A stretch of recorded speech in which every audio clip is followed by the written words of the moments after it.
Nashville is on the rise with new buildings going up all the time. But did a concrete company build a large plant without the proper approval? Investigative reporter Ben Hall discovered Metro Codes is reviewing the new facility that opponents say should never have been built. On the banks of the Cumberland River off Ashland City Highway, there's a towering new structure, a $1.5 million concrete plant. Smyrna ready-mix trucks go in and out of the plant, built 6 months ago. Well, I was stunned. Joe Engel lives on a farm a few miles away.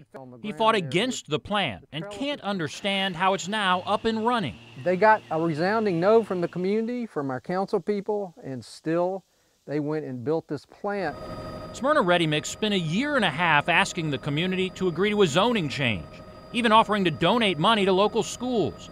Despite that, it was never approved by the Metro Council. It never got through Metro Council, so they just said, well, we'll just build it anyway, and that's what they did. The proposed zoning change came before the council back in 2016. And to permit concrete batch plant manufacturing of concrete. But the district's council member at the time deferred it because of community opposition. Thank you, Mr. Vice Mayor. I'd move to defer this matter indefinitely. There's a motion to defer indefinitely.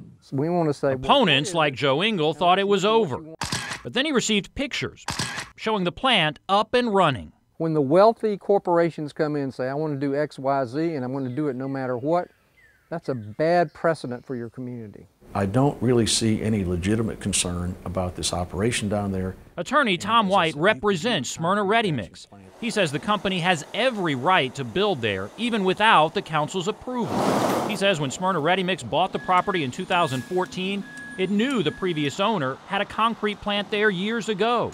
Because there used to be one on the property, he says the right to build a new one is grandfathered in. It runs with the land, and you can reactivate it. And that's what the grandfathering concept is all about in Tennessee. He says he always told Smyrna Ready-Mix it did not need the council's approval. If you could have just built it, why spend 18 months trying to get it through the council? Because the client tried to do the right thing. He says that included building goodwill in the community.